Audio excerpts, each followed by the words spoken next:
Ladies and gentlemen, welcome back to Project Athena by the Opportunity League and Jess Goat. My name's Grace. This is Dino. We do apologize for the technical issues we've been having this evening. We have sorted it out now, though, so we are probably just going to get right stuck in, Dino. Yeah, absolutely. That's the goal to be getting on into this next matchup. And I mean, Grace, why don't we talk about the map bans? I think we should be able to have a look at those in just a moment. We're able to get on into the game. Okie dokie dokie. Bank, Coastline, Cafe, Chalet, Clubhouse, Oregon, Villa. Another villa, Dino. Another villa. I like it. I'm here for it. It'll be interesting to see because you can always attack Villa in a different way, and you can Mm. always do different stuff with it, and you can always defend Villa in a different way. We saw quite a Rome-heavy matchup before in the previous game, and so interesting to see how they go for it in this one. If we're going to see lots of turtling, or if we're going to see lots of extension. Well, that's it, isn't it? And I think from what we've seen already when we see Villa in this tournament, I think a lot of people need to have a slight extension. And again, it's the main thing to hear that people need to watch out for is just that roam game on the defense and how you're playing that roam game. Are you solo roaming? Are you going to get caught off guard by yourself in like a 1v2, 1v3 from the attackers? Hmm. Or are you going to have someone there with you for the refrag, also wasting a bit of time? Again, there's a lot of different nooks and crannies you can get into in such a large map, but there's also free staircases for that rotation as well. People do assume that the attackers will be minding their P's and Q's, having their flank drones, maybe a few nomad air jabs here, there, and everywhere. Um, Only time can tell. Only time can tell. And again, from what we've seen thus far, I think it's still, some people sometimes do struggle with that roam game. Um, Realistically, do I think these two teams will? No. I mean, six certainly, I think will probably bring the thunder on their defense. I am assuming they're going to be starting on attack during this, though, to begin with. So again, the kind of attack they're going to bring to table I'm going to assume will be slightly aggressive. I think they're going to try and catch Lost Souls a little bit off guard um, by bringing in just a lot of aggression, a lot of utility dump. And it would be curious to see what Lost Souls themselves bring to the table in terms of how their um, utility setup is going to be. Yeah, absolutely. Utility is always the name of the game, and that the differences in what teams bring. We've seen quite a lot of global operators today, quite a lot of Lion. We saw a fair bit of Dekebi being brought out, particularly by Delta Projects in that last match on Villa.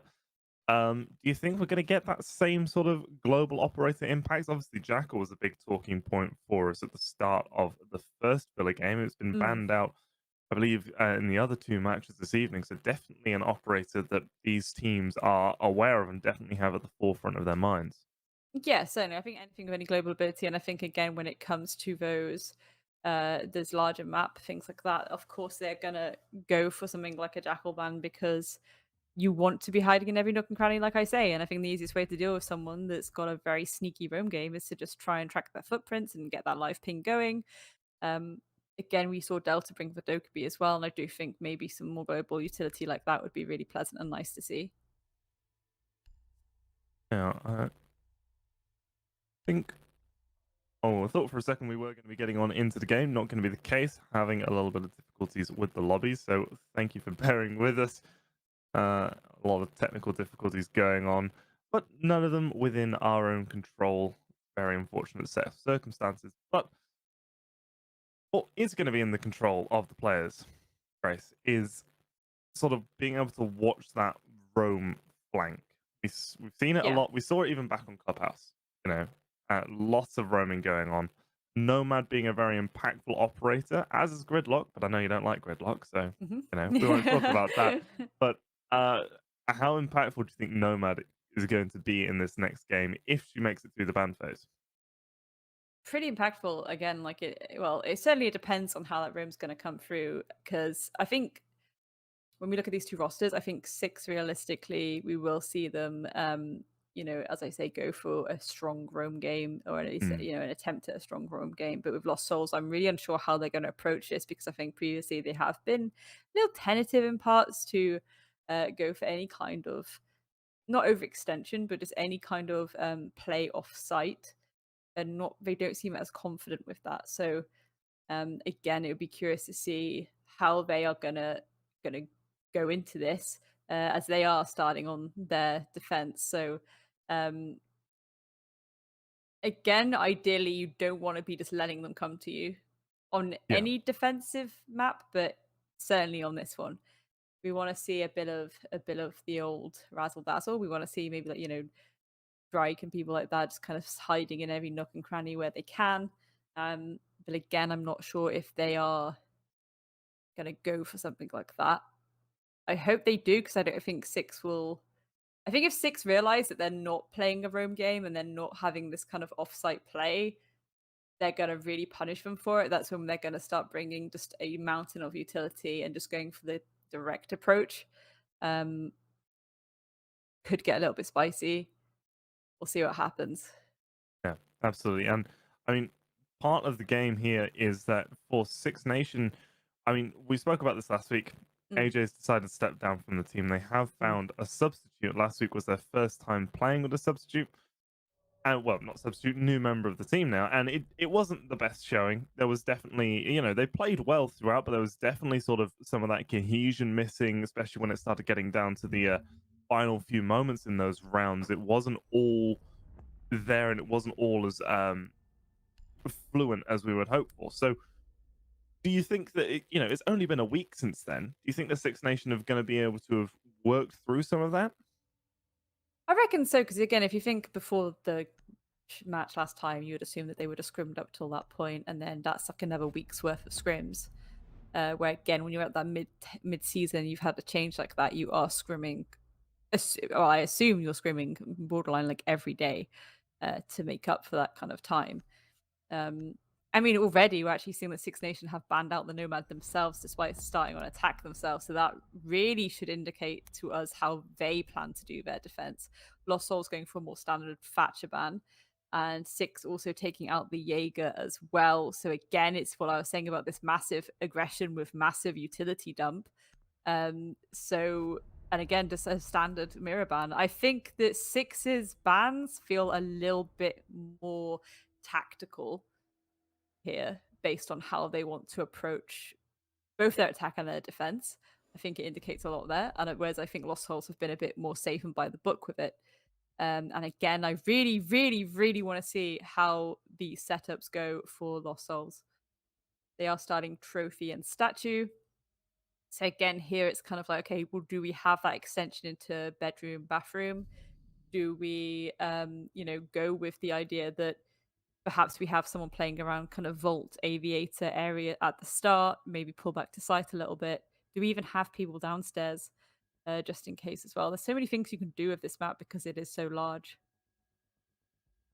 Yeah, absolutely. A lot of variety and switching up. I mean, with that Jaeger ban, that obviously is a big signal that we're going to see lots of nades coming through from the attack, but it might be sort of because Six Nation are going to be experienced at that being banned out, that might make things more difficult, particularly for Lost Souls.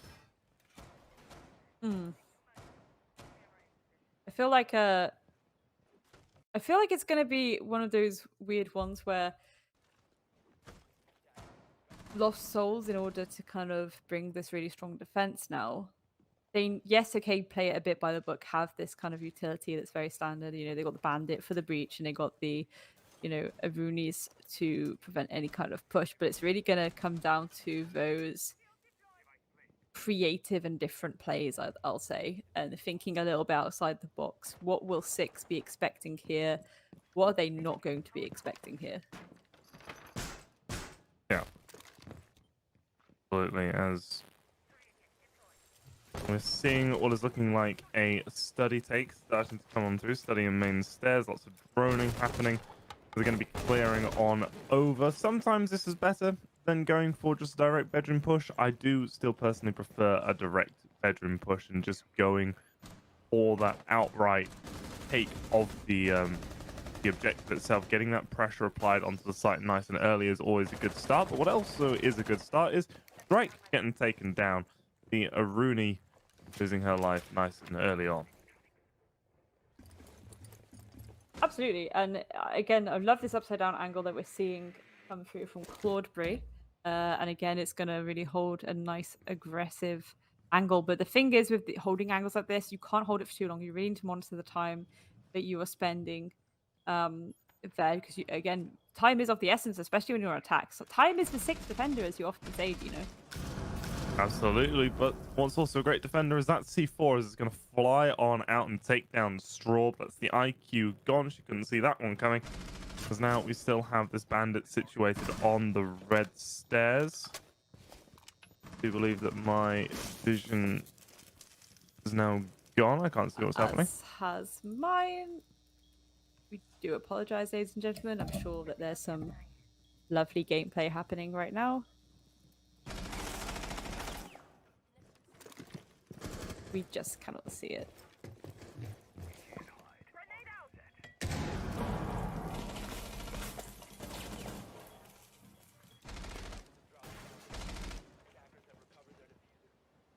I mean, Oh, there we are. Flurry of kills coming through from 6IXNATIONHQ. Winning this down to a 4v2, what it looks like actually, and Isera's gonna fall up very, very close on the bomb site, but at the same time, there's still a lot the defenders can do. Actually, I was gonna say is there C4s in pockets, but it doesn't look like there is. So they are gonna have to win their ones. That plant is being stuck by Claude very strongly, but they do. The bandit manages to get a pick though to whittle this down to a 2v3, but it's now a 2v3 post plant. There goes one, Dino. It's now a 2v2. Make that a 2v1. A 2v1 post plant.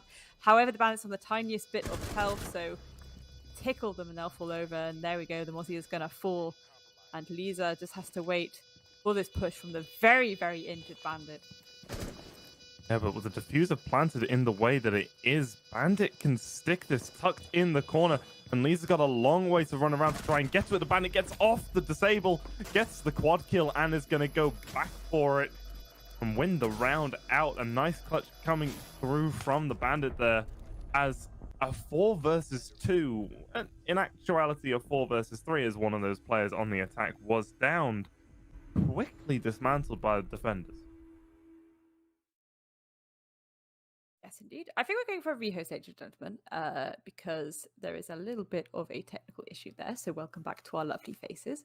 I mean, you know, so far, pretty decent clutch that we just saw. I do apologize. I can't see it too well at the moment. So not really a lot of information I can give on how that first round went.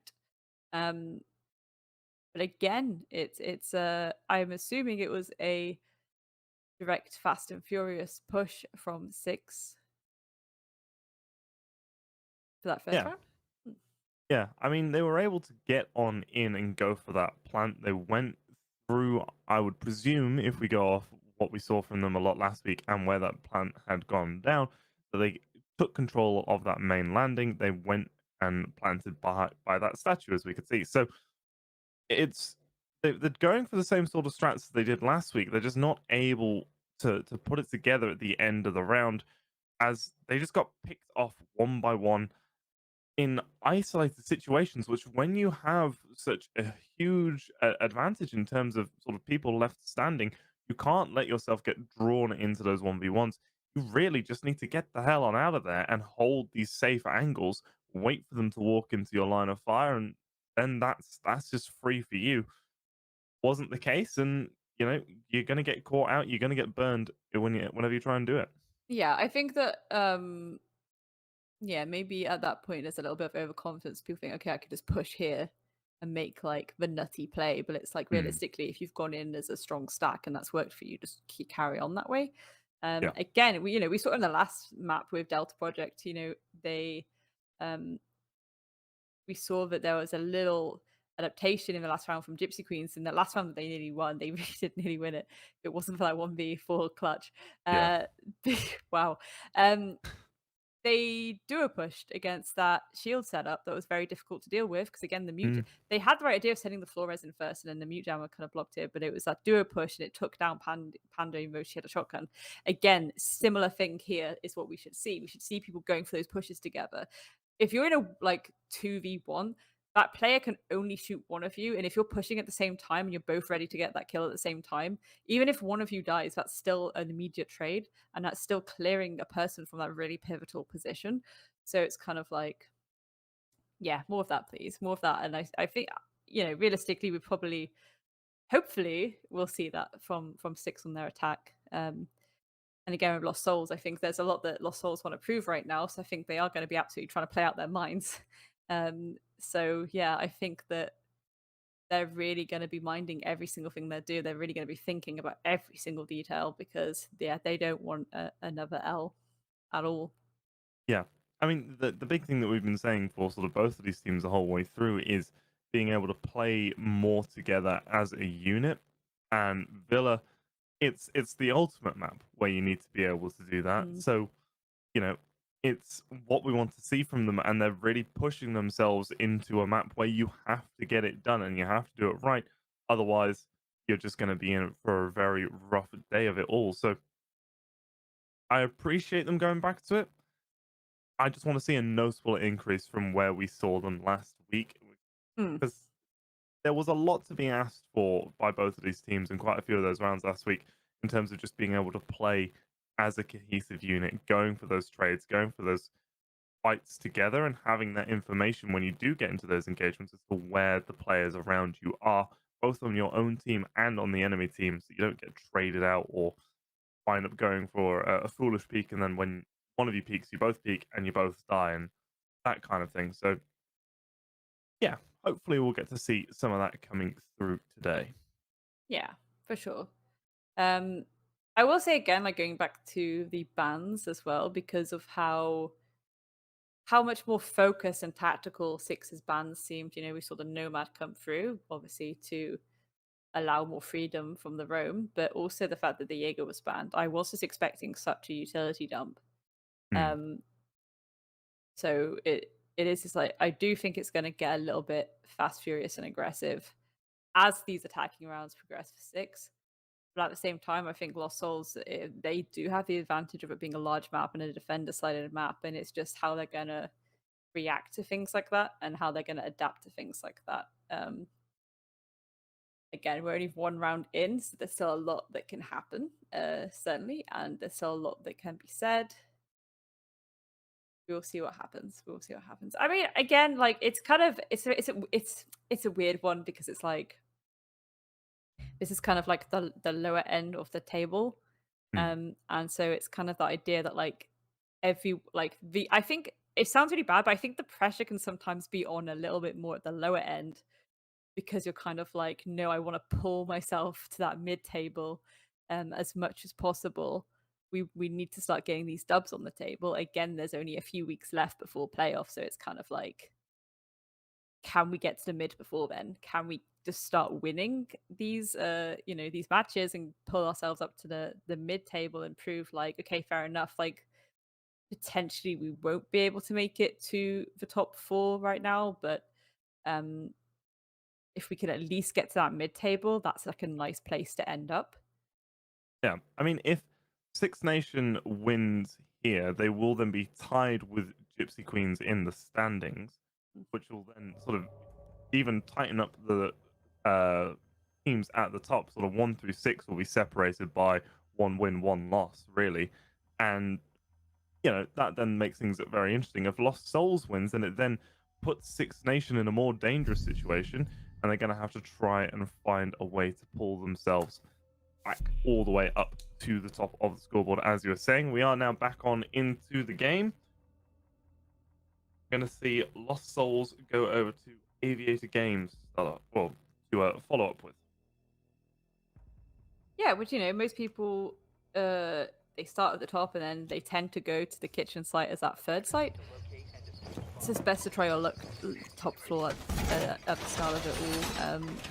And again, we are seeing a pretty... Well, I was going to say a pretty standard setup. Actually, we're seeing a Mozzie and a Valkyrie, you know. What do you reckon? What do you make of that? We want information. We don't want you to have information. You know, a solid way to go about it. But we are seeing Straw pick up the IQ. Like, we want your information, and we want more of our own information.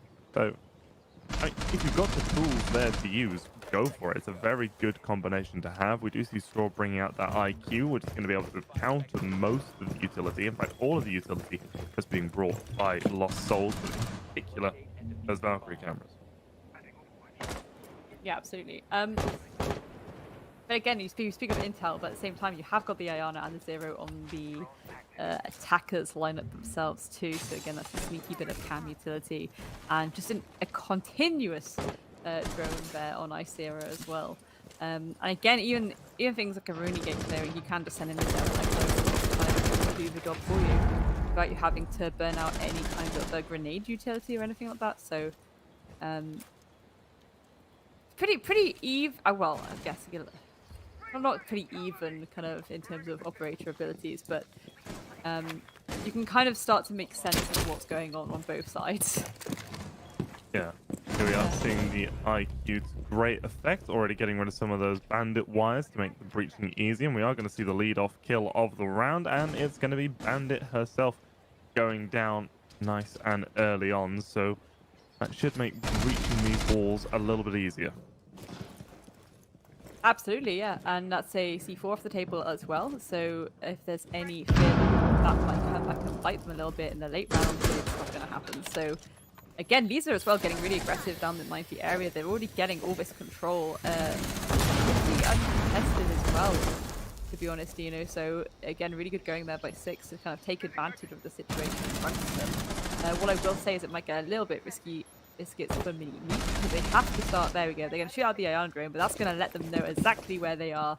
And when they start stampeding from there, this is the moment where I want to see 6 do that duo push together, to swing out as a duo and try and, you know, take them down, or again maybe apply extra pressure from a different angle. But so far they've got that wall open. They're actually just pretty much waltzing into sight on all angles. Yeah, not really much that Lost Souls can do to hold on to this for the time being, as we are going to see Valkyrie almost back up and into the 90 hallway. This bar breach has been opened on up, and that's going to be another kill coming on through for the Iana. Or Ibana is going to get taken down. I believe that's by the Valkyrie, who managed to work her way up alongside the bar. We are going to see a follow-up from, I believe that's, yeah, the Aruni able to get that kill, and Iana has found herself down on the ground. This is a 2 versus 3. 2 versus 2, actually, as it is a kill going to the 0. Iana, no, Aruni, I got Iana on the mind now. Aruni firing some shots off, not going to land anything. The swing coming up the 90 hallway isn't going to get anything either. It's now just the one player left from either side. The pistol coming on out, and it's going to be the sledge to win it. 6IXNATIONHQ somehow rescuing that round from the jaws of defeat. Absolutely, but this is the thing. It's quite interesting to see Lost Souls kind of put in such a good fight. It really is coming down to the nail. Like, obviously they've won the first round, but that came down to nail too. And on the second round, it really was like, you know, 1v1, and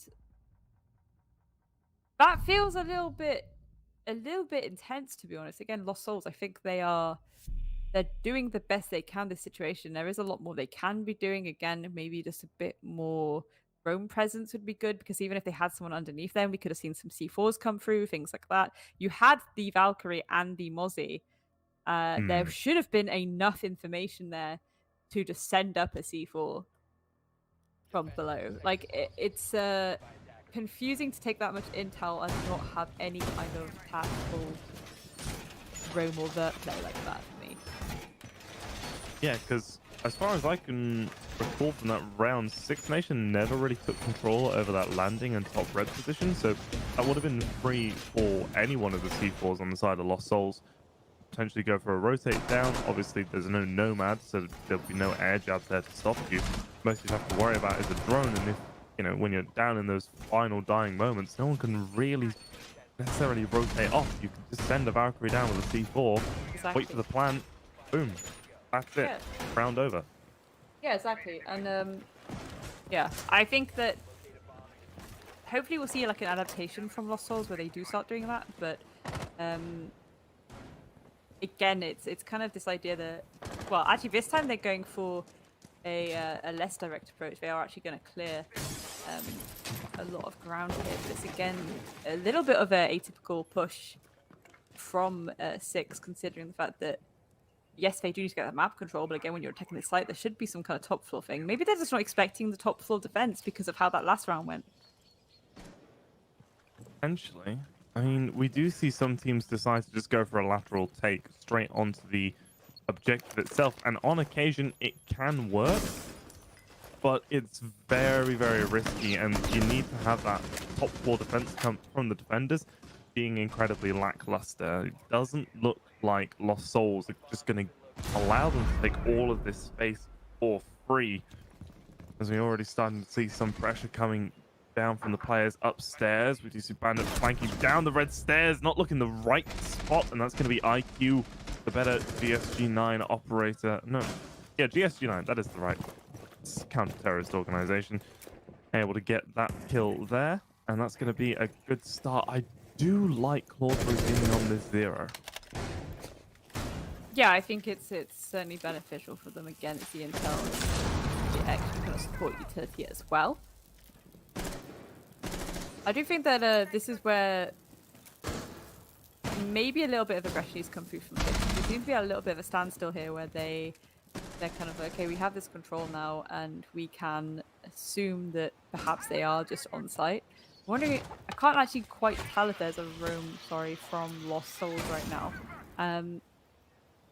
Would probably benefit them if there was, even if there's someone kind of top floor and then they just suddenly come down Astro stairs right now. That would be so impactful. And this is again what I mean about having that extended defense and having that room game on this map, because you can really catch people off guard. I do believe the Valkyrie is still roaming about on the top floor, but it's going to be a kill going to the attack, and another one coming up very quickly afterwards. This is now 8-2 versus 5. The Valkyrie that was on that roam has been taken down, as has the Mute sitting inside a Memorial, and it's just going to be IQ walking on in. 3 kills in the round for her. That's going to be a flawless round now for 6IXNATION. And, you know, that first round from them, they lost that 2 versus 4. Very shaky, and they've since come back and been able to make this quite a good game, or quite a good couple rounds so far. Yeah, absolutely. Coming in strong now. And again, you want to get as many rounds on attack as possible if you are 6 right now, because when you go to that defense, obviously that's going to certainly benefit you. And again, looking at those bans, Dino, that Nomad really indicates to me the 6 are going to have just the dirtiest roam game on the entire planet. So I'm very much looking forward to that. But you know, I will have to be patient, because we have 2 more rounds. Quick maths: 2 more rounds, 3 more rounds, 2 more rounds. 3 more rounds. I can't maths today. 3 more rounds. This round and 2 more. Yes, so thank 3 you. rounds. Yeah, 3 rounds, yes. Before we even get to that point. So we'll see what happens. Again, they're going to Statue Trophy. Again, this time I want to see 6 do a second dimension to their attack. Or even if they do the thing that they did last time, you know, yes, that aggression was good, but push together. Push together. If you're going to go direct, you need to go together. You need people for the refrag. Essentially, you're overwhelming the enemy when you're doing stuff like that. Yeah. Yeah, I mean, the big thing here is that despite the operator bans that we've spoken about, you know, that there's no Nomad and there's no Jaeger, it's still a very defender-sided map, and those are Lost Souls' own... Hey, hang on, I think the bans are inverted. On one, it's showing as Lost Souls is banning the Jaeger and Nomad. On one, it's showing 6IXNATION is banning the Jaeger and Nomad. So, I mean, even as defenders, regardless of whether you banned out the Jaeger and Nomad yourself, you need to still be able to win a couple of these rounds and not go for fights like that. That was not the play, as that is just an untradeable death coming through, and 6IXNATION now in the driver's seat yet again. Yeah, that's kind of interesting, because again, it's this idea that okay, you've gone for this cheeky play like that, but no one was able to collect that refrag. So rightly so, we've seen Bright kind of pull back to sight, but then it's kind of you've lost a player for virtually nothing. But at least they know roughly where that push is potentially going to come through now. And if they start checking those cams, and if they're not hearing any audio or getting any of those cues, I mean, we're seeing Drake actually just sitting into bedroom now themselves, so they know exactly where that push is going to come from. Potentially, this is where I'd like to see like a little bit of utility replacement to deal with the fact that they're coming from a different side, but when we say things like that, it's kind of like, well, there's no shields on the board for them. It's just kind of one mines, alibis, legion mines, things like that. So again, the only thing that really needs to change is the angles that they're holding and those positionings that they're holding. Yeah, we are seeing the Legion go on a long flank, and this is where the downside of not having a Nomad comes into play. And there was so much potential there to just work on up, but instead just going to throw a goo mine out and ignore it, run back over to site to help the team, and going to avoid the flank watch of the Iana in doing so as well. Good job all round to essentially waste a bit of time, but I would have liked to have seen that flank come through to completion. There's now 4 players left on the objective. There's about 50 seconds left for the attackers to make something work, and they're right outside the door, Grace. They certainly are, and again, 40 seconds on the clock, and a lot of utility to work with, to be honest, as well. They have managed to get their way inside that plan is going down, but it's all about Sarah to hold it and can't. Oh my god, a flurry of kills coming through there from Lost Souls, and it's all left down to Scrub there on the IQ. Very, very injured in a 1v4. It's not really the most ideal of situations, and there we go. Riker's going to finish well off, and that is Lost Souls getting a round on the board yet again. Even Stevens, Dino. Even Stevens. Even Stevens indeed, but no pressure from 6Nation just remaining outside on that bedroom balcony. Just that would have stopped one big rotation. There was only one player trying to hold the flank or the swing through, and preferably you'd want at least one person definitely holding it 100%. That's all they need to worry about, and ideally someone else there to assist to help with the repeats. The guy going for the plant doesn't get taken out, but just not all there for 6Nation, and that's the second time that we've seen them in what looks like a favorable situation, attacking that exact bomb site, suddenly get ripped away from them. Yeah, certainly. And again, it's I think it's again this idea that they need to be either adding a second dimension to their attack, or they need to be, if they're going to be going one way, they need to kind of have that aggression duo push initially. And we did see them kind of come in and hold statue with that plan going down, but it's kind of like, okay, maybe some utility investment could have been good there, but they didn't really have anything like a smoke or anything like that. And again, Nomad, they have banned out themselves, so perhaps more people needed to cover every angle when that plant is going down. Perhaps it's when they go for that execute that they need to be a bit more on it about where they're holding and what they need to hold. Yeah. Oh. Ooh. Well, we've finally seen a spawn peak, but it didn't go the way that, well, the defense at the very least was expecting it to, as that is an Aruni on the ground immediately. Yeah. That was fast. I wasn't even ready for that. No, that was almost instantaneous, and I respect going for the spawn peak, because I think again, it is always fun to go for the more bolshy and aggressive plays, but to lose a spawn peak is a little bit of a kick in the gajulies. The gajulies indeed, as we are going to see Bandit be put under some pressure on these main stairs. Iana inside of library with nades in hand could potentially throw one up, but Zero looking in the wrong way entirely. Clawbury just getting eliminated from that, or from this round, off of a bit of a dangerous play, just running in like that, and Bandit's still going to be able to sit around on these stairs. C4 in pocket, could throw him through into study to try and get one, but it is going to be the alibi to follow up and get the kill onto the next player from 6Nation. Ooh, really nice command there. Dealing with the aggression of the bandit on that main stairs area. And here we go. Things are going to start getting nice and spicy. They can start to take this control. They can start to peak down 90. Of course, it's going to be a little bit difficult to get that wall open. Or is it actually? I can't actually quite tell. I'm sorry, Dino. But Ayana is actually going to get a bit of utility underway to check that is clear. But oh my god, Yena actually is going to be there as well. She is flash load. Well, I was going to say that could have been massive if she stayed there, to be honest. You know, that plan is going to go down. And well, it doesn't even have to, because they're going to polish off the rest of the defenders. And that is 6 getting their 3rd attacking win. Yeah, and that's going to mean that we are at least even Stevens going on into Six Nations defending half. And, well, if you're Six Nation, you're going to be very happy about that, because this is Villa. And if you are tired after your attacks, you're generally going to be doing a pretty good job on your defense. We saw a similar thing coming through from Delta Project before.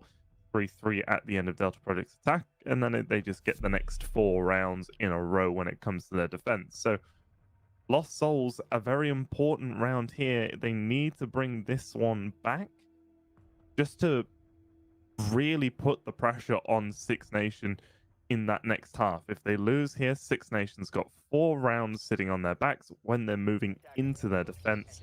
Being able to pick up 3 on Villa isn't exactly the most arduous task in Siege.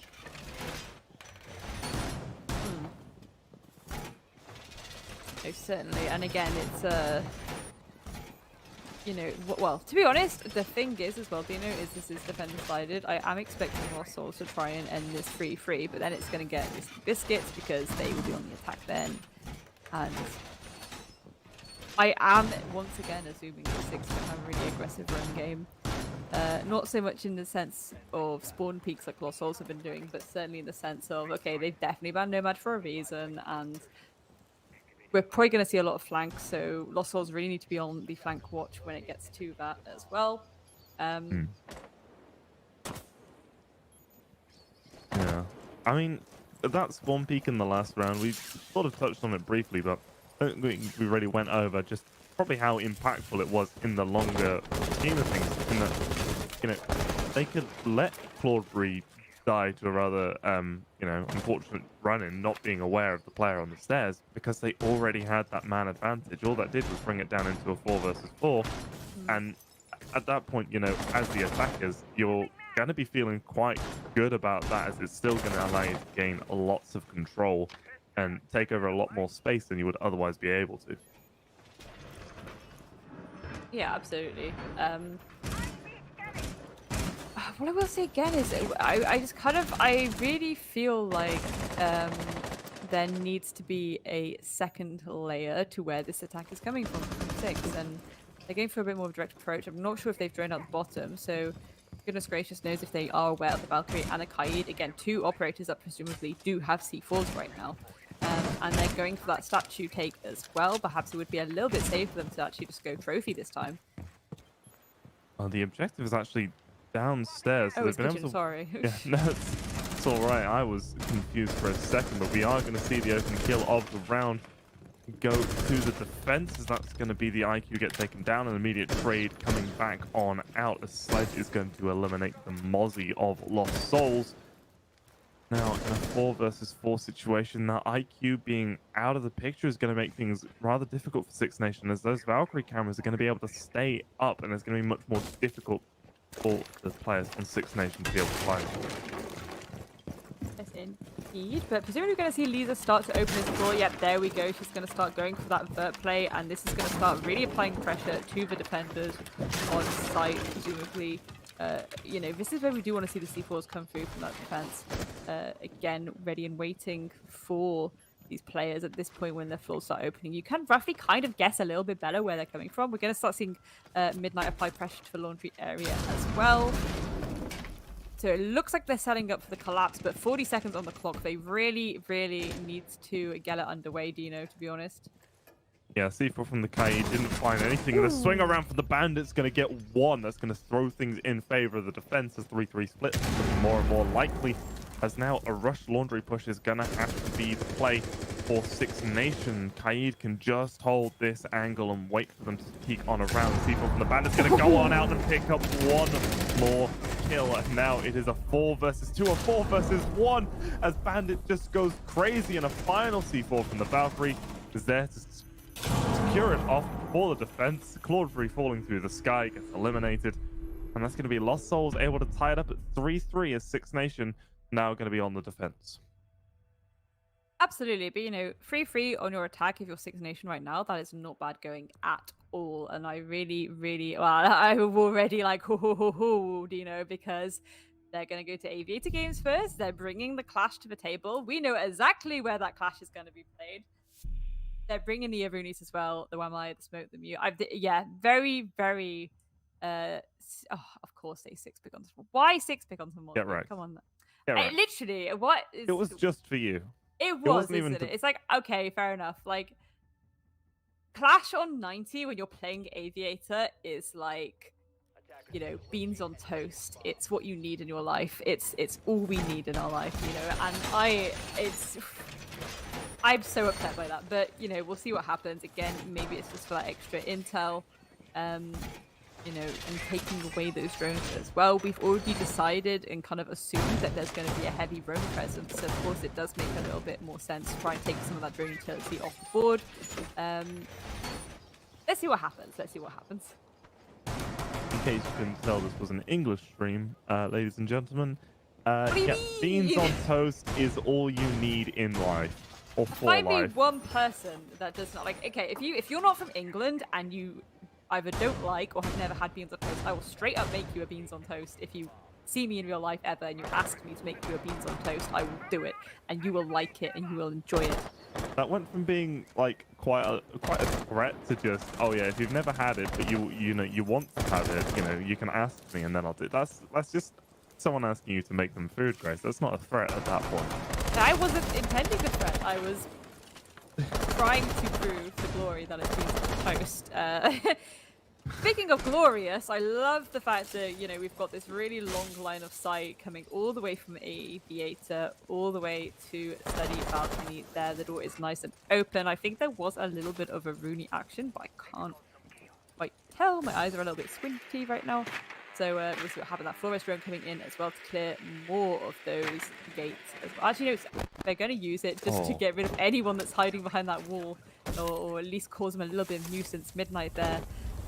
On the mute, I believe. So that's quite... Yeah, that's fair enough. Again, it's going to clear the mute jam, I see. And then Selma's going to open it up. Perfect. Yeah, very good going there. Nice, clean. But again, it's this idea now that, okay, you've got that open, but you've also, yes, you have that line of sight, but so do the defenders if they want to get aggressive and swing out on you suddenly. Yeah, they've been able to open up this wall, but they don't really have any control. We do see Jackal playing around downstairs. Could potentially find some feet if there's anyone nearby, but the timing on the peak from the player on the red stairs gonna light Jackal all the way up to about 25 points of health. This is a very stagnant take so far from Lost Souls. We are finally seeing IQ try and gain a little bit of control on holding down this long hallway, but it doesn't even matter when Lisa's just going to swing on around and hit a headshot like that and put 6Nation in the driver's seat for this round. Flores trying to go for the peak, the swing, but no one's going to be there to challenge just yet. No, not at all, Dino. And time is ticking. They've got all these walls open. They've used a ton of their utility. It's getting a little bit bulky with it there, to be honest. This is the moment again where people need to be pinching. There's that one person Aviator. One of you goes to door, one of you goes to read. All of the players on Lost Souls are low HP. These are going to be very short gunfights as one player goes down to the swing from the mute. The shotgun coming out to finish that one off. And now it is just the sledge left alone on barely a sliver of health. 1 versus 5. This is going to be a flawless round of a beautiful peak down the 90 corridor. And 6Nation starting their defense off with a statement. Yeah, absolutely. And again, going into your defense on a flawless, that certainly is a statement. That's a big bright sign saying come get you some. But at the same time, it's again this idea that they opened up that wall and there was just, again, not enough pinching coming through, not enough I guess coordination is the way I describe it. Not enough coordination. You need to be pushing together to try and keep the pressure on. Again, that player that you knew was trapped there. They saw the Flores room. They saw that they were there. Then they hadn't rotated Volt. Either they've left the site completely, or they are still there, and you know roughly the position they're in. Hmm. Just go for the pre-fire. Go for the double swing pre-fire. But you know, again, maybe just a bit of tentativeness from Lost Souls now that they've moved on to the attack themselves, which is a little bit of a shame considering how much they're like, you know, hanging out the windows on their own defense. I thought, okay, they've had this pretty bolshy defense themselves. Perhaps we're going to see an attack that's a little bit spicy as well. Yeah, potentially. But I mean, you never really know how things are going to play out. Lost Souls were just in that last round going for those ISO pushes. We had Jackal by herself downstairs inside of Zulu, just trying to find some footsteps or something to go for a challenge, and just got peeked onto and lost a lot of HP, and then there was no one else there to try and hold anything towards that 90 corridor, so it just stayed in control of the defenders the whole time. There was no one even challenging from that 90 window, going to Skull or anything. So when you're gonna give the defenders that much control and that much space to work with, then they can just peek you at their own choosing, and you are entirely at their mercy with very little options, because you're already taking away so many of those options from yourself.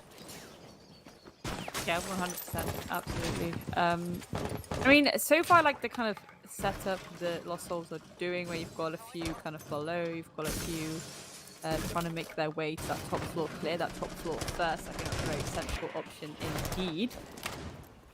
I think again, time is of the essence. Try and clear some of this map control as quick as possible. Realistically, I think it's only really Icera and Swarb from what I can tell that are kind of in that top floor area at the moment. So there we go. Swarb and Lisa getting the first picks for themselves. So already off to a significant bang, because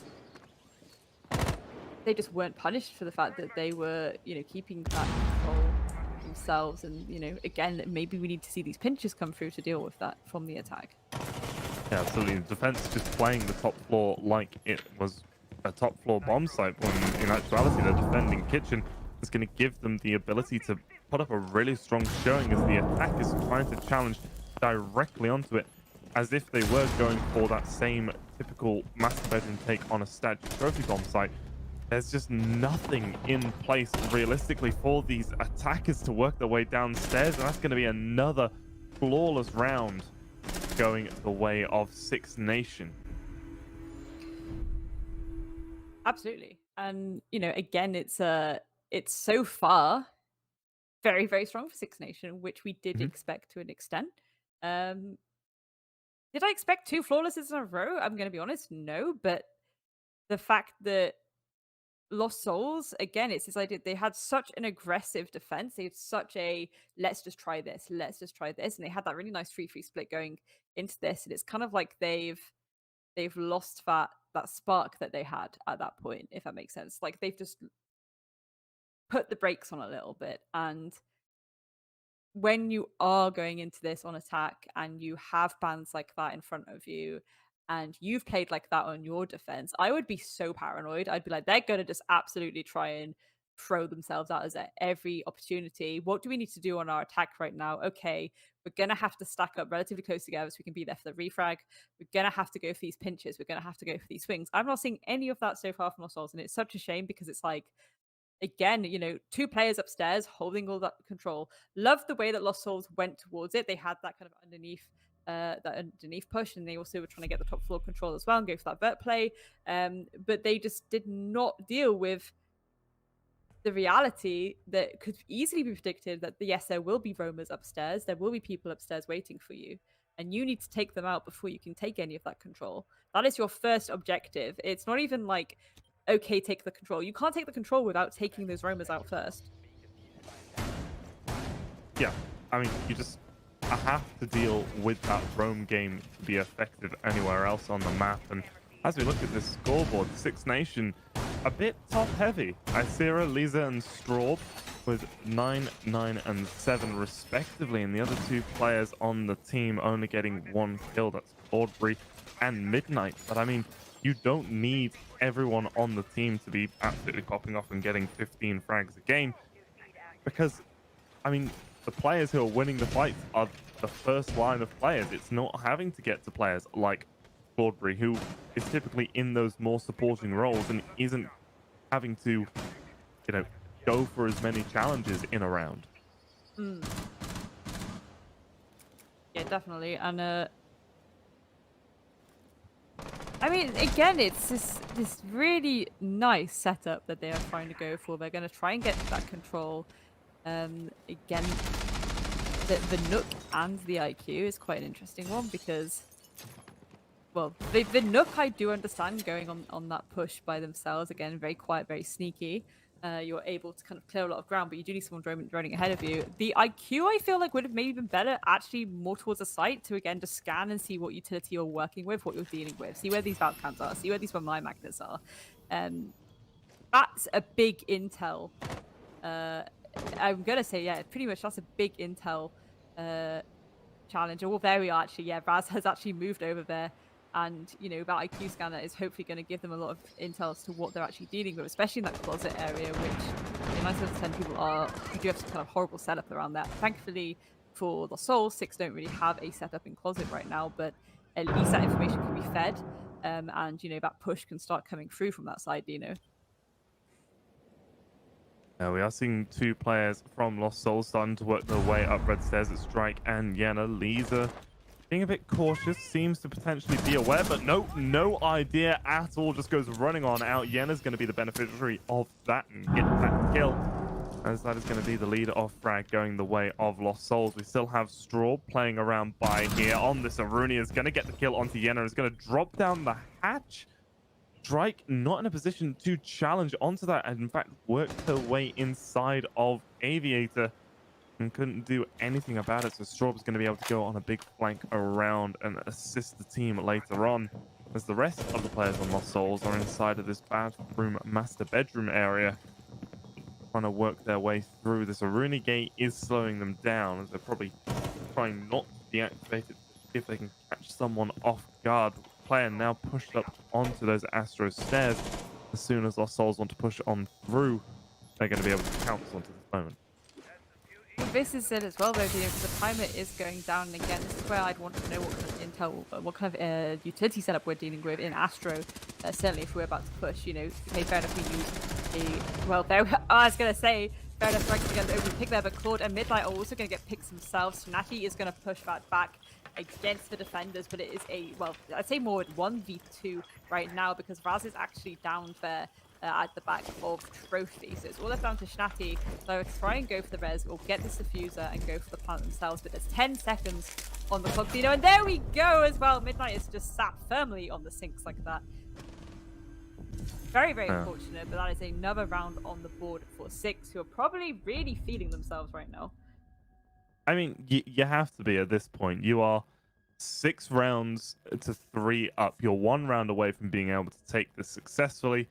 And, I mean, it's just been a strong performance all around, even though you lose that opening kill in just that previous round there. And is still able to make it work, make everything happen, and recover in the clutch when this execute from Lost Souls starts to come on through.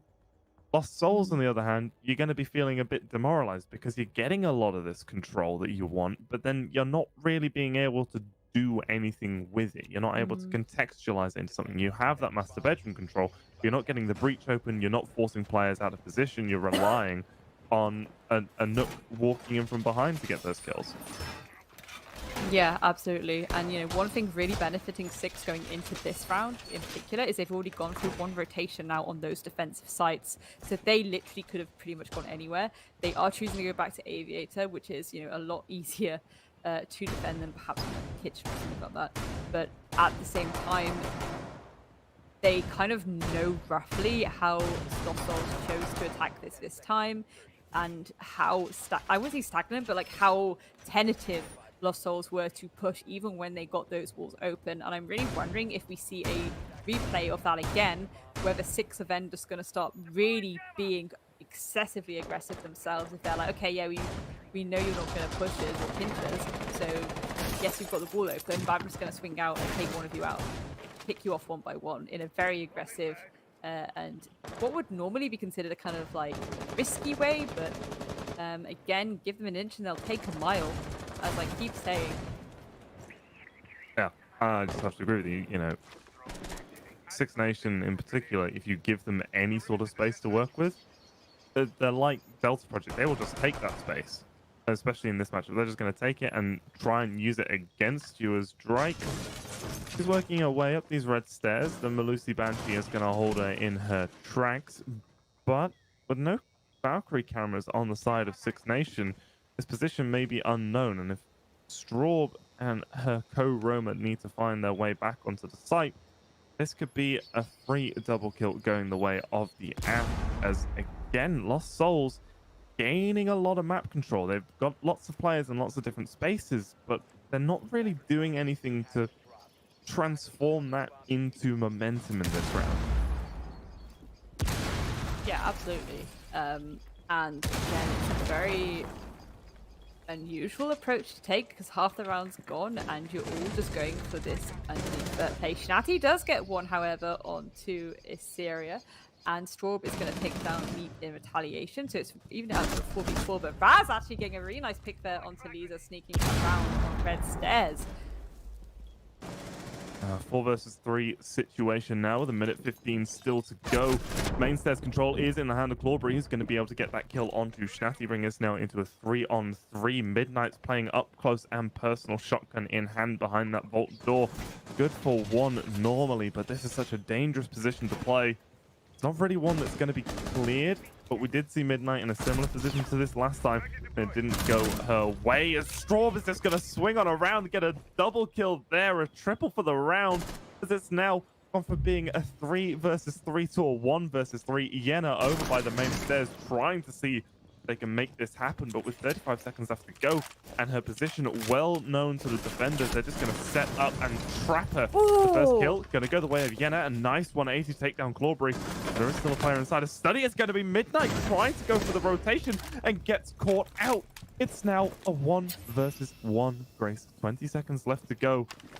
This wall has been closed off, so Yenna won't be able to push on in through there. We'll have to go through one of the doorways, but with less than 15 seconds to go, there's no time for droning, no time to recover the diffuser. You just have to go for it. You're aware she's behind the bar and you hit the shot.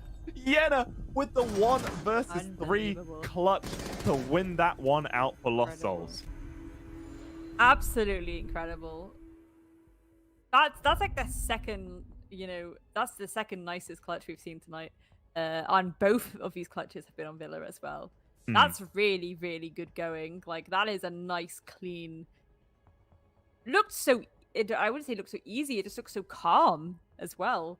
Yeah. Yenna just looks so calm, collected doing that. Really, really impressive plays there. Very impressive. And again, keeping her team in this game, because we are still on match point. 6 still have to get a remaining round to win. But if Lost Souls, if they keep going the way they just did then, and if we see more of these clutch situations, which they're going to win, it could be pushed to overtime, which then it would get very, very exciting indeed. Yeah, absolutely. If we manage to get to overtime, it'll only be the second one this season, and I'm sure it would turn this one from just average barn burner status to maximum barn burner. But maximum barn burner. But I mean, I'm going to come up with something right here on the spot. I'm going to call it the rule of 3. If you have any more than 3 people left in a clutch situation, so it's a 1vx, and if that x, you're 3 or more, or you've got any more than 3, those players control. So if you've got 4 players, 1 player control. If you've got 5 players, 2 of them control. Those other 3 have to stay alive, because it's quite easy in this game, one-shot headshots, if 2 players are bunched up, to be able to get 2 kills very quickly. But it's going to be that third one that gets you if they all peek together. So, rule of 3, ladies and gentlemen. If there's only 3 of you left, don't troll. If there's 4 of you left, 1 of you control. Wise words to live by. Thank you for that, Dino. I mean, already Drake and I think Yenna behind them. Oh no, it's not Yenna. It's Meep actually. They've gone straight for a basement push directly to these pantry stairs, which I haven't seen ever, if I'm actually thinking about it, to be honest. But again, this is quite interesting because I thought they were about to just stampede there, break the door down, go in and start just killing people on sight, but they just haven't gone for that. There's just a bit of tentativeness again coming through from Meep now, just holding this doorway.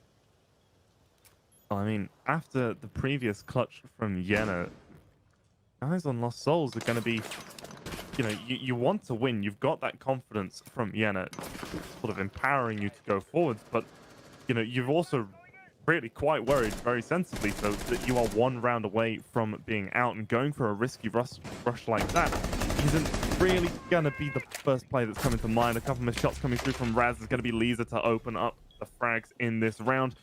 Gonna eliminate Raz and put 6IXNATION just a little bit closer, but Yenna, still on fire from the previous round, is going to take down Sierra, make this one a 4 versus 4.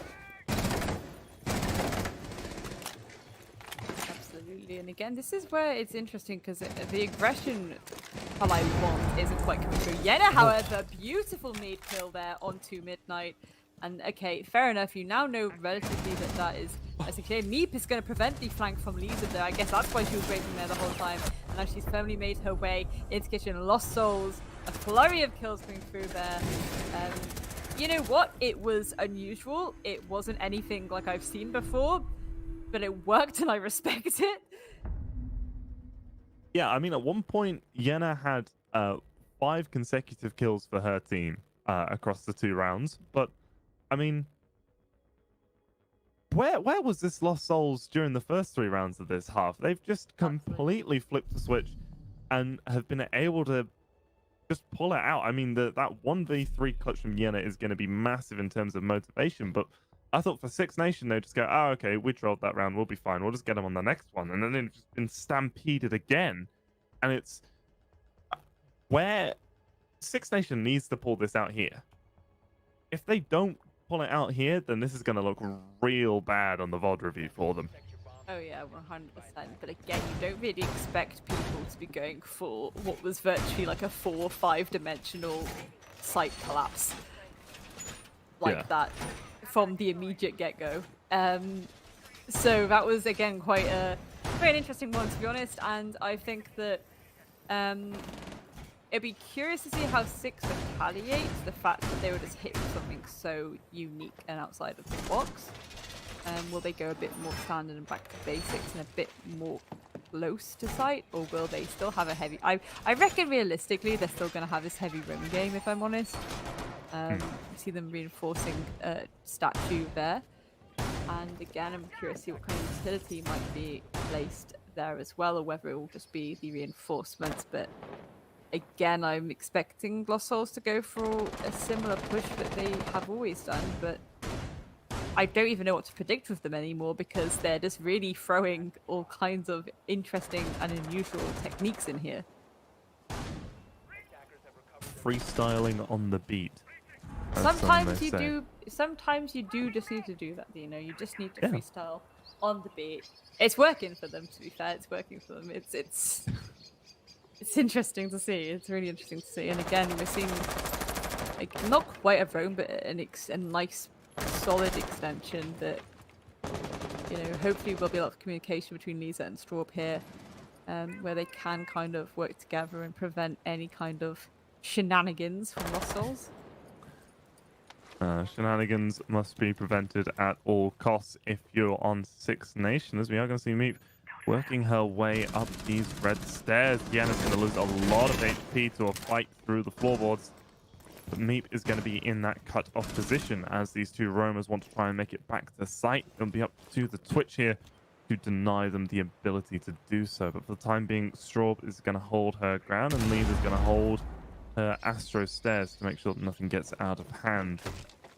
Bit of a stalemate is starting to emerge, and it's going to take Lost Souls to kick this one into gear. They're going to have to force some movement, because otherwise these 2 are just going to hang around. The shot is missed. That was Drake's opportunity. And now Lisa just doesn't need to challenge directly onto this play, but it's going to do so anyway. Deals a little bit of damage and gets away unscathed herself. And Sprite just continually getting tagged up and up and up. Sitting inside of Astra. C4 isn't going to do anything. But the time is just wearing down. Lost Souls, the momentum needs to start kicking in now. They need to start getting something going for them. With the crossfire being held by Lisa and Straub. Could have been impactful, but Lisa got aggressive, went for it unnecessarily. That's going to be Drake getting that kill. That's going to give Meat the ability to push on up from behind. Straub has downed one, but gets taken out. But no, Meat takes down Drake as well. Strawberry getting the kill onto Yella leaves us now into a 3 versus 3. The smoke canisters have started to be used. So we are going to see Shnati on that Jackal in that 90 hallway. Raz in study and Neep at the top of landing. Raz getting tagged up. It's going to be Shnati to get the kill onto Midnight. The angle being opened up by the defenders working against them. Clawberry dealing a little bit of damage onto the Jackal, but it's going to be Shnati to get a double kill in the round. And now the plant is starting to come on through. It's behind the vault door. Clawberry can't do anything about it without getting these kills. The impact nade is going to come on out, but it's too little too late. The plant has gone down successfully. Shnati has rotated away, but there is now a player inside of the vault. It's Meep, and Meep is going to get it, and we are going to overtime. We certainly are. Lost Souls getting another round on the table, pulling this to overtime, our second overtime of this season. They have been incredibly rare. And again, this certainly indicates, you know, how evenly matched these teams have been, despite, you know, the different things that they're bringing to the table here. And again, there has been a lot of creativity, but it seems to be working out very well for Lost Souls, certainly in the last 3 rounds as well. They are going to be starting overtime on the attack, however.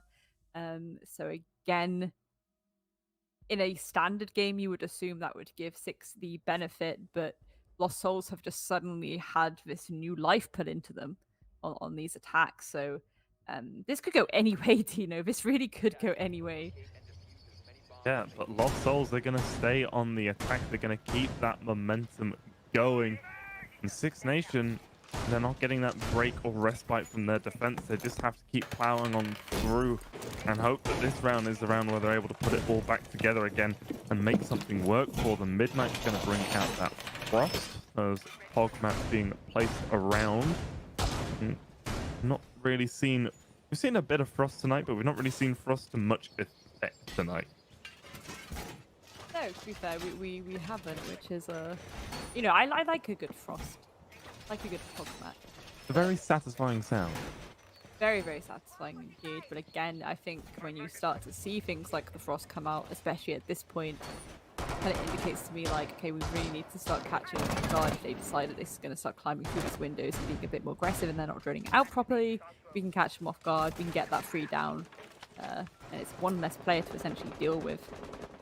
Again, Drake and Yen are going for this very different approach to entering the building. They're going to try and clear it from the basement upwards, which is, to be fair, it worked really well when they went for these kind of second dimensions to these attacks, and we're going to see them clear also from the study side as well, which is very sensible. Clear some of those rumors that might be lurking about. I think that's a fair enough way to approach this, to be honest, because, you know, you're going to be using that Jackal scanner there, get some kind of live pings going, but you're also going to have potentially a flank coming through from the basement, but Lisa's going to actually shut down Yenna, and that's very unfortunate. Drake's going to get the nade kill onto Claudebury. We do love a spicy nade kill as well, Dino, so it's, you know, whittled down already to a 4v4 within the first minute. I think that nade kill from Drake came through the floor, just cooking it and timing it perfectly, but Lisa getting forced out of position by the Jackal pings just runs straight into Yen, and Yen are unable to land those shots, probably not prepared for someone to come sprinting head first at her. Another Jackal ping's going to come on through onto Lisa. She's started to rotate far and away from this, but now that the pings have stopped, it is potentially an opportunity to come back on up. Natty getting some good information as to Rooney inside of the site. Lisa can't tell if that was a miss C4 or, well, it did a lot of damage onto Shnati, actually. Shnati is on quite literally 1 point of health. A stray bullet anywhere or even half a whiff of a gas canister is going to be enough, but it's going to be Lisa through the ground, through that pre-opened or that open hole from the nitro cell. Going going to be able to get that kill. That's 2 for Lisa in this round. With a minute to go, Six Nation, one of their defenses finally starting to look back on track. Yeah, absolutely. But again, they need to presumably win 2 rounds in a row, even if they do well here. So the momentum's kind of a little bit rocky on both sides, and I really, again, don't know what really to predict. But again, looks like there's a double kind of dimension to these pinches coming through. Strawberry's going to take on Dry because they try and escape through the window. Isira's going to get a nice shotgun kill there on 2 Raz. It's all left down to Meep, and as we say, yet again, a player on a tiniest bit of health. That's going to certainly alert you to where they're coming from. But still, okay, Isira is actually going to finish that off regardless, and that was quite an interesting end to that round, to be honest, you know? Yeah, sometimes you just guess wrong. The shotgun hole's been open in the wall. Makes sense that they peek one way, go back the other way. But no, Isira is just going to come straight at you, Terminator style, and just go for that shotgun blast at close range, probably knowing that Meep was at low health anyway. But Grace, we did see Six Nation have a lot of success on their attacks as well. I mean, both teams went 3-3. So while it has been quite a while, 7 rounds since Six Nation last had to pick up those attacking operators and, make their way on into the building from the outside, there is always the potential that because of that previous round, once you get into overtime, everything changes, everything flips. That round, that momentum that they've gotten from getting that first overtime win, because they're going to be buzzing for it, could be enough to carry them through here. Yeah, absolutely. It very much could be. And again, depending on Lost Holes play this, they could be punished if they get aggressive again, because as we saw in their defense, they decided to start going for things like spawn peaks and things like that, and it just wasn't working out for them. So realistically, I would assume they're going to be a bit safe here and not go for the spawn peaks again. If they do, it's like, I do understand that, like, desperate times call for desperate measures, but I think that's way too risky, and it hasn't worked previously, so potentially stay a bit closer to site. And again, we want to see them kind of holding, expecting a duo push at every given opportunity, and if that's not happening, then Six need to be punished for it. Yeah, absolutely, but it doesn't look like anyone from Lost Souls is going to go for anything dangerous to start things off. They're just going to keep it nice and safe and sensible. Probably going to try and play this round out in its entirety. Meep is downstairs at the moment, below where the push is coming from. If this isn't droned out or caught on any sort of camera, could be punished. There's don't often... Yeah, Clawberry's drone only briefly checked the stairs, didn't do a full sweep down below. Meep with a C4 or the potential to go for a late flank could really play spoiler in this round. Still early days, as we are going to see one player drop down from 90 down the hatch to assist in the downstairs roam. Absolutely, and again, I think Lisa's very aware that perhaps a run out could come through at any second, or it looks like, but realistically, Drake will probably try and rotate up Astro at some point. But, Meep is still there, patient as ever, like a Cobra in grass, so I am slightly concerned as to how that's going to go. They don't really seem to be taking this flank yet, though, I will say.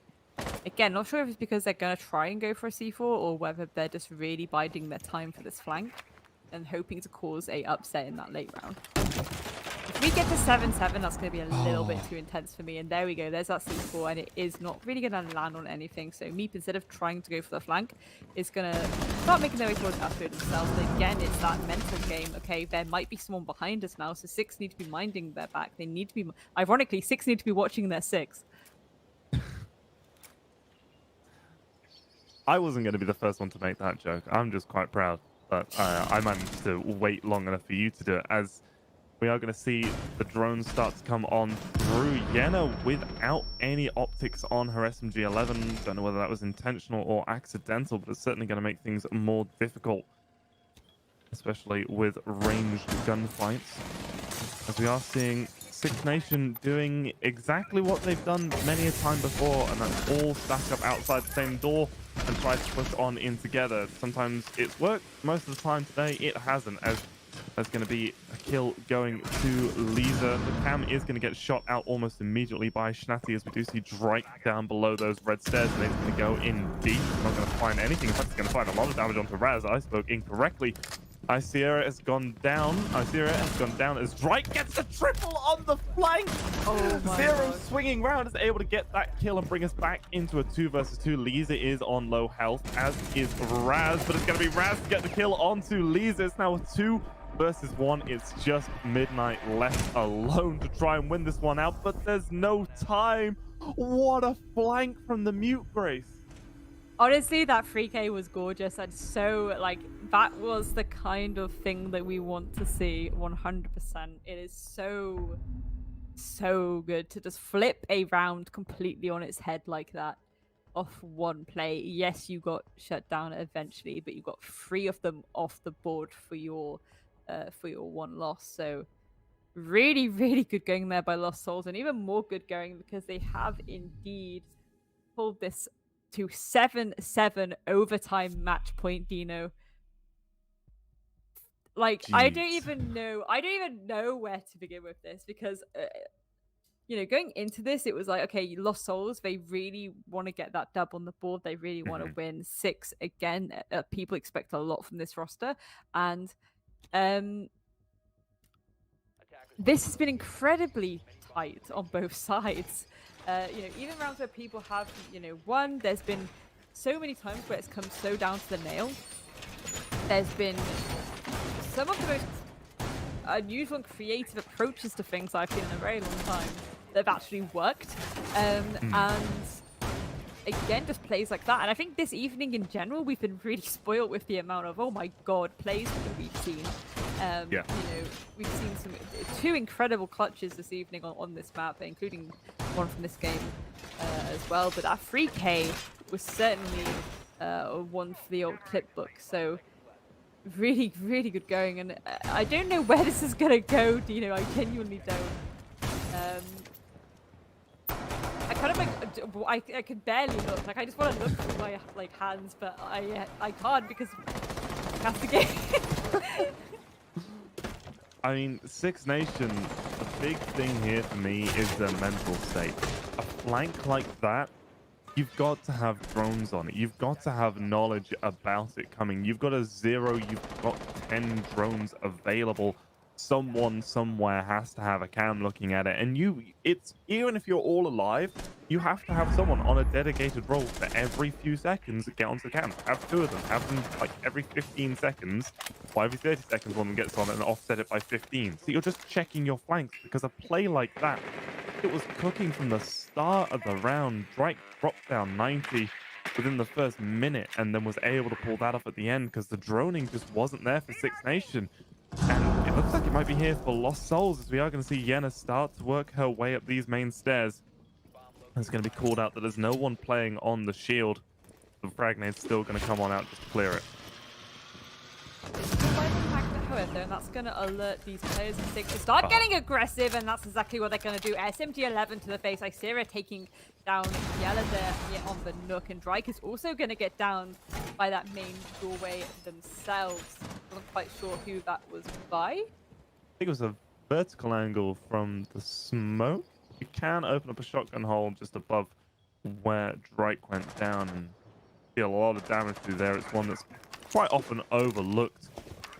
Meet on these red stairs, going to throw out the smoke canisters. Is going to deny the visibility, but is going to make sure that everyone knows precisely where she's coming from, and she won't have any ability to get rid of that Aruni gate without walking through it or sacrificing a Twitch drone.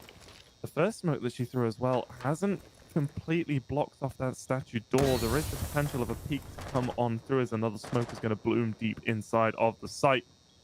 The player behind the bar is very tempted to stick their heads up, and the timing that could have been a kill for either one of those players, but now Meat again with the timing. So unfortunate, but Lee's is going to be the beneficiary of that. And it's going to be the smoke to follow up and get another one in the round. Lost Souls, they've battled so valiantly, coming back from being 3-0 down, but is now a 1-2-5. in overtime match point. It's just Schnatty left up on the Jackal to try and win this one out. 20 seconds left, but it's not going to be the case. Straub gets the peak, and that is going to be 6IXNATIONHQ, Grace, winning in overtime match point. Absolutely, and again, it came so close, so down to the nail there.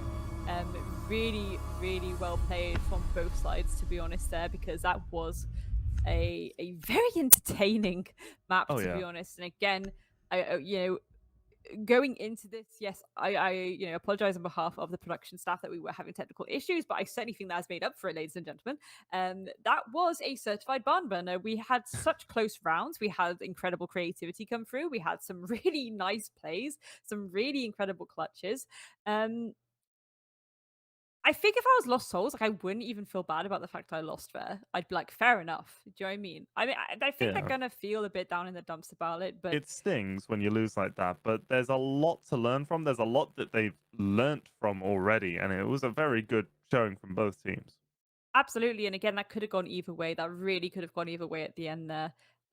It just, yeah, just some really, really nice kind of extension to the defense there, and it really kind of kept them a little bit on their toes. And obviously the pressure of being like, oh my god, overtime match point, the attackers. Hmm. And I'll say as well, like I do think Six played that a lot more sharper at Yeah. the end there because they had to. They Yeah. were going to lose if they didn't. So yeah, I think that was really well played there by both teams.